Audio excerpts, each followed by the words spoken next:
There's Caitlin's Arts right up there on the 5th floor, over top of the Irwin Memorial Garden.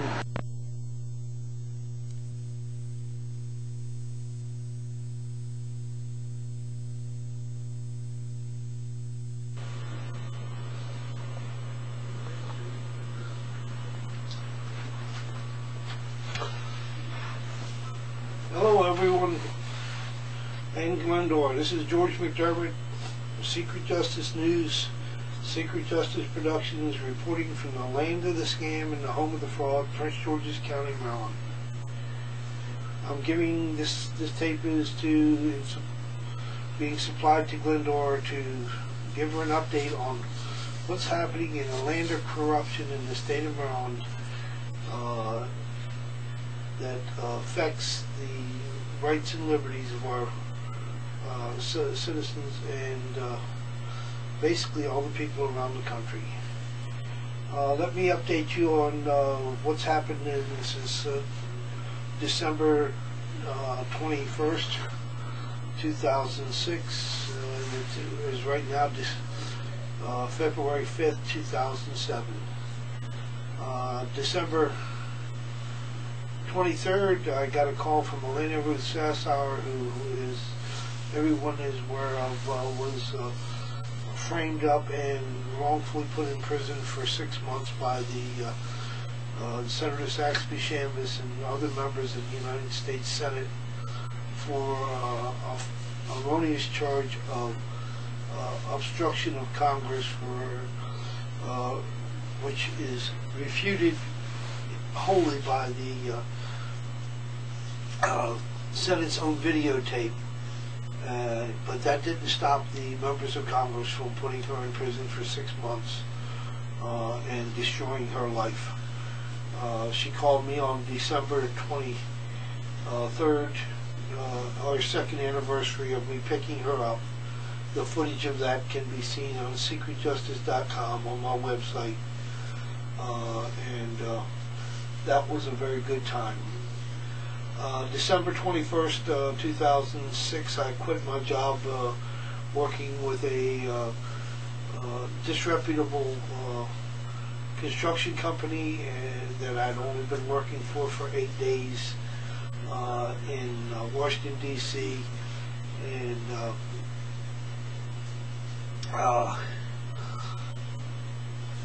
I'm sending up to Glendora evidence that after I quit on January 5th, these people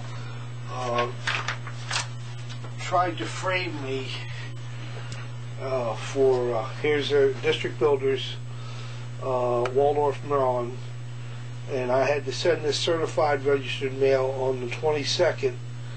The video clips enclosed will show why, because I made 3 good attempts to deliver this video to them with my final report, and this is a video of the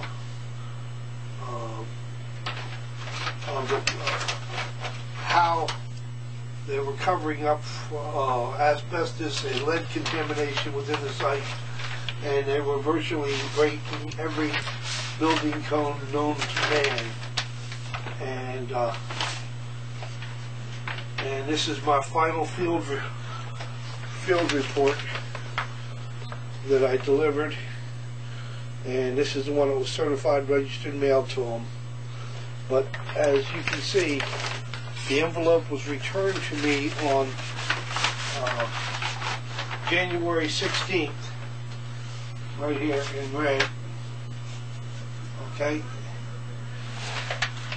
by the U.S. Post Office as undeliverable. So, but in the meantime, they had filed criminal charges against me in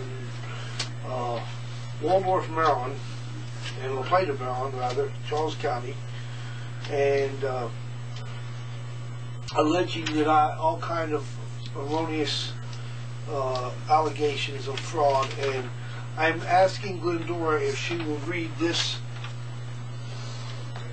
motion into the record for me on video, so that, and then I'm supplying her with a video that refutes this also, so that the people will know that I had reason to quit, and on January 5th, after being served at 2:30 in the morning with a subpoena in this case, I delivered to the U.S. Department of Labor this correspondence, which I'm also copying to Glendora, asking for an investigation of the work site, because I believe that there was major contamination and code violations with the Occupational Safety Administration. Unfortunately, the OSHA has no jurisdiction over the District of Columbia anymore. I went to DC Housing Authority, they have no jurisdiction. I went to the Environmental Protection Agency, and no one has any jurisdiction to protect the citizens of DC against shoddy workmanship or lead and asbestos contamination by contractors doing what they call a level 2 renovation. And this was all reported to the architect on the site, as was confirmed in this package. I met with the architect, and here's the original documents that they've never claimed, and they had a restraining order against me, so I cannot even attempt to deliver them anymore. But I defeated the charges against me, and these are the 3 discs that will be played later once my computer is up. This is the transcript of the first hearing, where this Sam Perrell lied to the court to get a temporary peace order against me.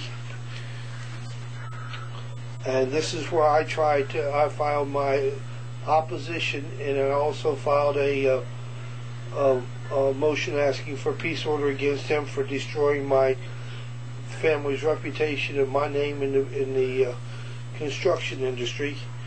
And then third is the third disc on the 9th, where they were, even in view of all the evidence, Mr. Perrell was still telling lies and perjuring himself before the court. But the court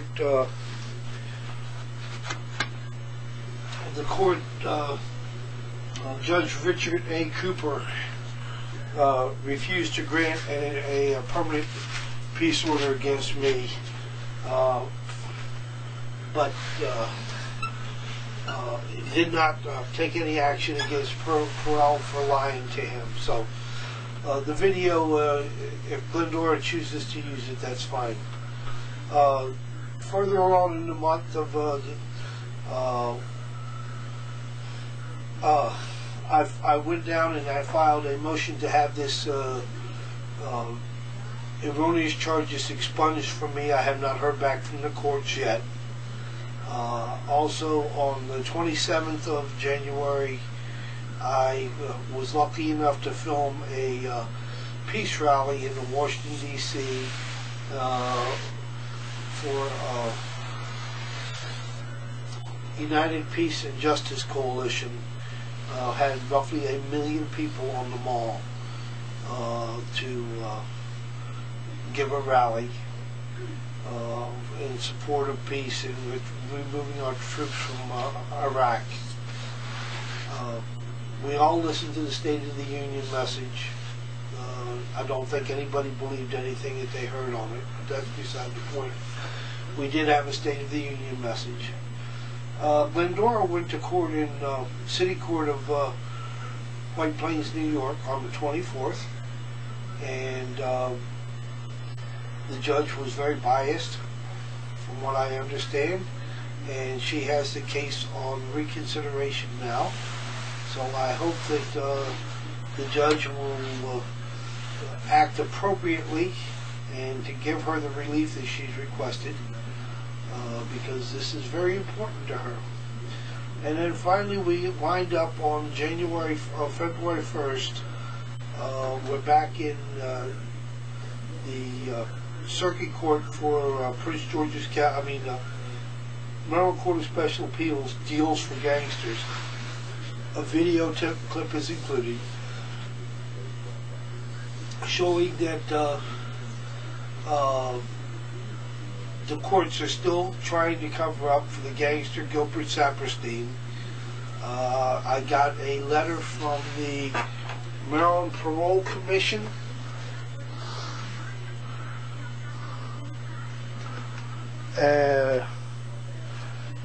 in this matter, that Court of Special Appeals right here was filed on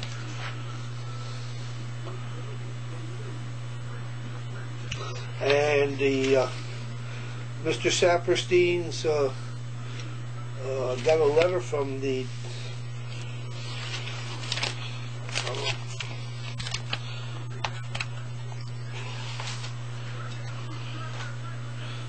Maryland Parole Commission, and you can see where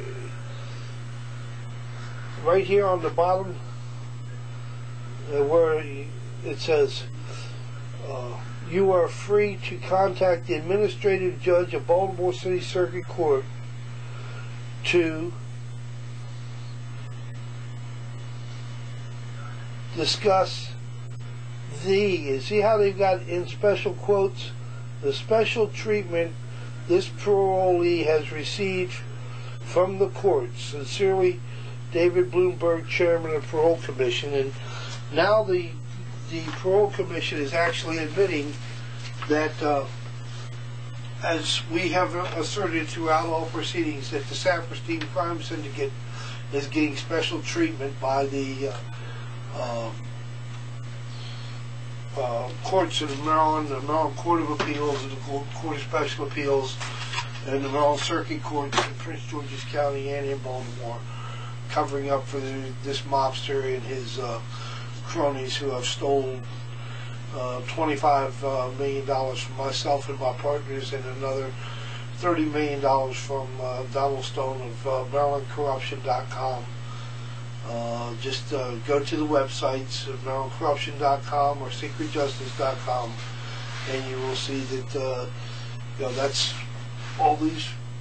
That's what the truck is about. The preferential treatment the court's giving to gangsters. So, but that's pretty much it for the month of January. I think that's enough. Now we're going to get on to the videos, and I just want to tell Glendora and tell everybody how lucky the people of the United States are to have such a champion for justice as Glendora Buell. She has given her whole life to correcting the injustices that the courts are doing against us, and the people of the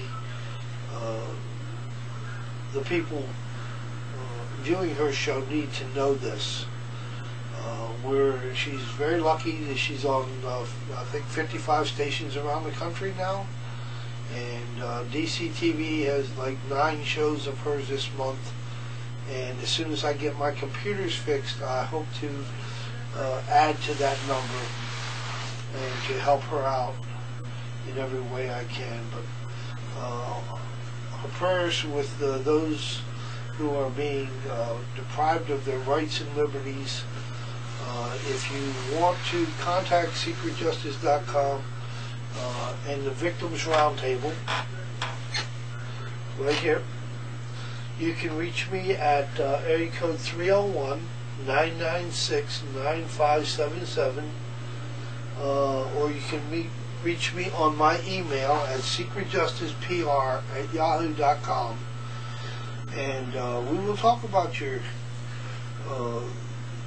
situations and we can hopefully direct you to avenues that will help you to reclaim your rights and liberties. There's many organizations out there who are willing to help you today. Unfortunately, the American Bar Association is out there just to destroy everybody but corporate criminals such as the Saperstein Crime Syndicate.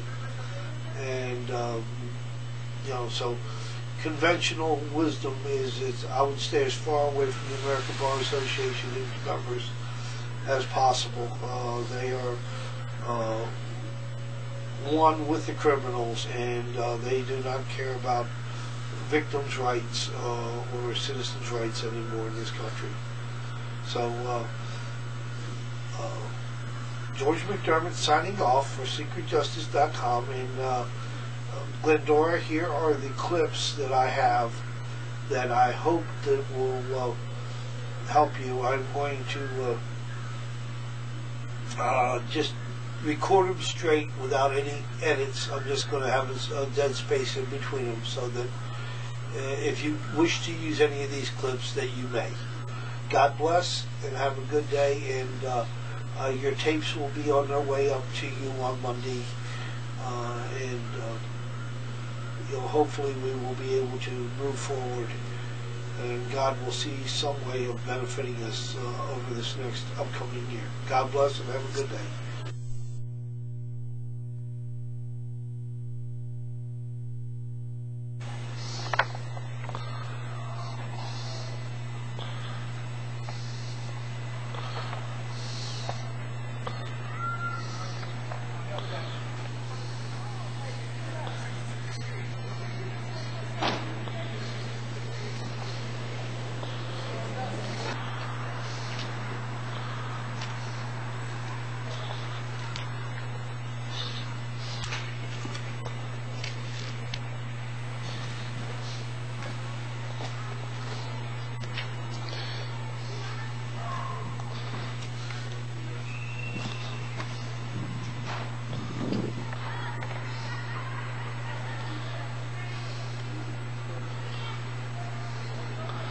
This is the front of the building.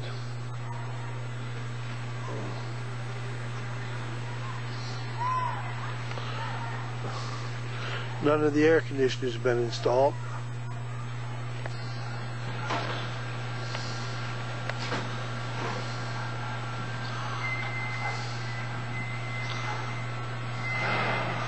Back of the building looks pretty good.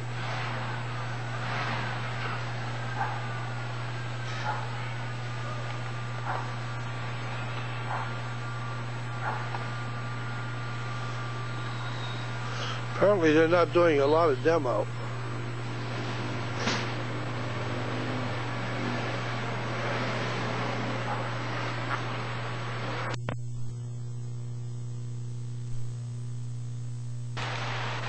Sam, George McDermott just came by to drop off my final report, which I promised you I'd have today, fulfilling my obligations with your company. Please give me a call.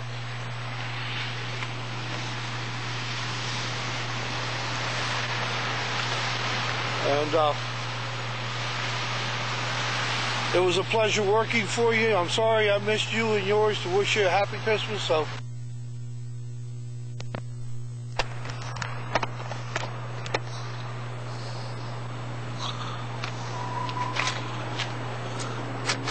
George McDermott here, Secret Justice.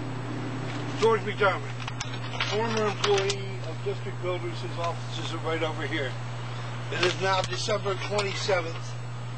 I've sent faxes and requests for payment for my wages and for payment of approximately $2,500 in receipts that I paid for personally while working for these people to their offices.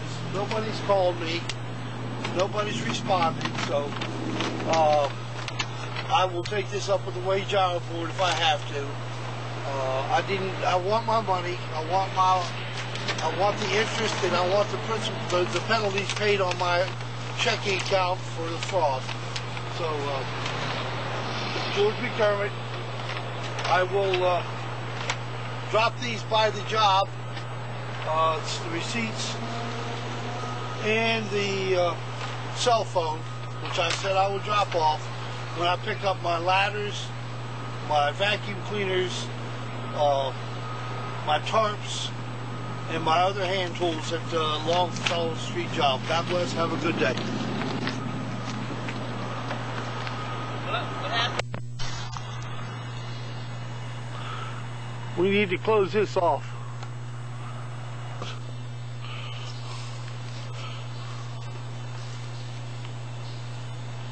George McDermott here. So I'm right back here on Longfellow Street.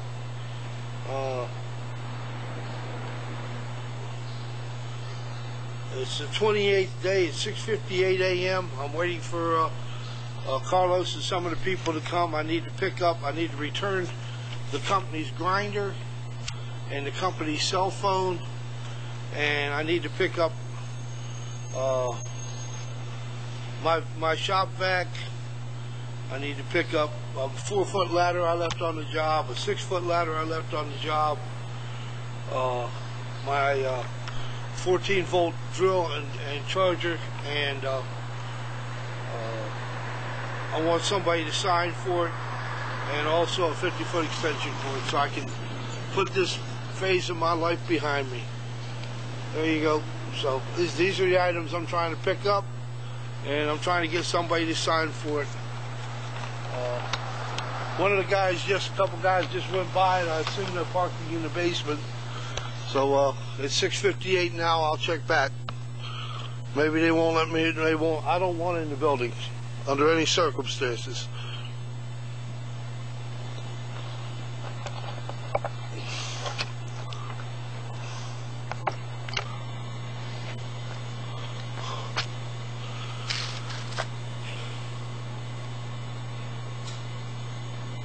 It's 7:12. I talked to some of the men on the job, told them what I had this stuff to return, and I asked the electrician to verify it, tell him I'd be out here till about 7:30. If I don't get my equipment by 7:30, I'll leave and try to attempt one more time to deliver it down to the office of Waldorf. So.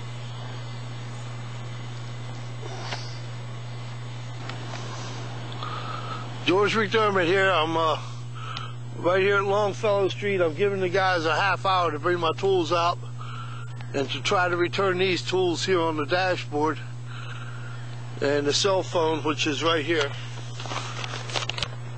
But apparently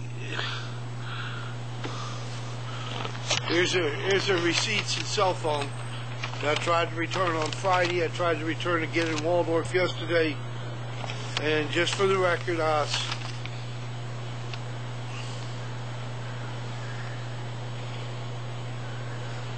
it's now 7:31.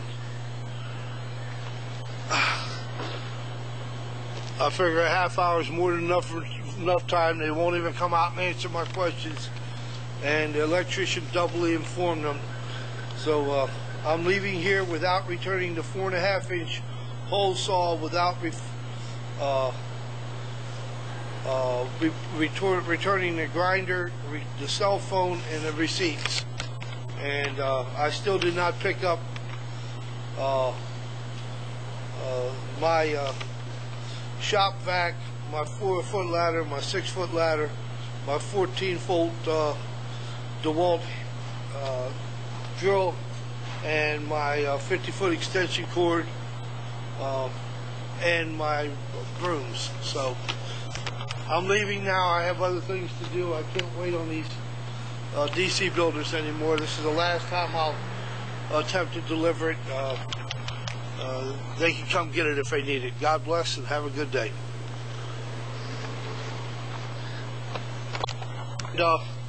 Since they've put me in such a financial bind, as soon as I get the money, I will go out and buy new equipment to replace the stuff that's on this job, and it will be added to the bill. Sam, I can't say anything more about you.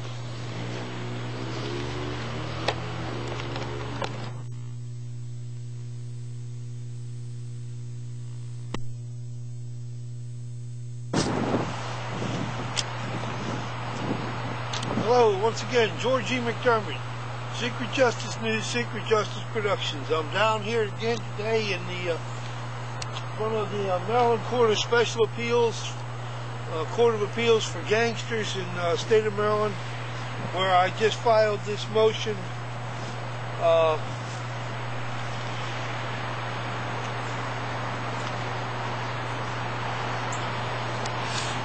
to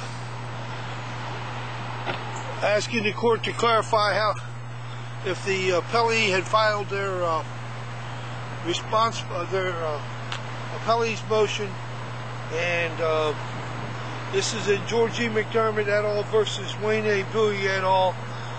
This is the 6th time this case has been back to the Court of Special Appeals, and each time the court has ruled in favor of the gangsters and against the Constitution. The motion reads, this is just the caption: appellant's motion to court pursuant to Rule 8-502A 1, 2, and 3. Additional request for court to provide appellant with the names of judicial officers who have been legally assigned this caption matter pursuant to Maryland Rule 8-521, and who will hear oral arguments as scheduled under Rule 8-522, which request to have the court arguments transcribed have been submitted to the court. And I filed my appellant's brief on as a second-class citizen. I'm appealing the orders of Judge Martin and others in Prince George's County. This is a copy of the court docket, and the case was initially, in this court here, it was initially filed on August 18th of August 16th, 2006, and is now February 1st, 2007, and the last docket entry in here is bizarre, to say the least, and all it does is affirm that there's further corruption going on in the court. It says down here, docket entry number 16, docket entry number 15, session notice is filed, and docket entry number 16 said that I had to file my motion, my appellee's brief by December 26th, and it says 2012-26, a non-conforming brief was filed by appellant, and there are no docket entries after number 16. So not only is the court has failed to notify this second-class citizen as is required of a deficiency in the notice, which I addressed in my motion today, and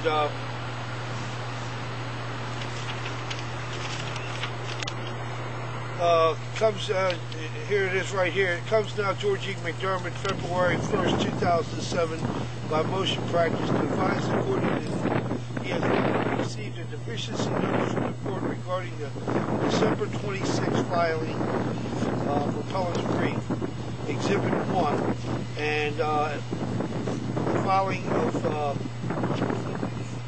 as of the filing of this motion on December 20, February 1st, 2007.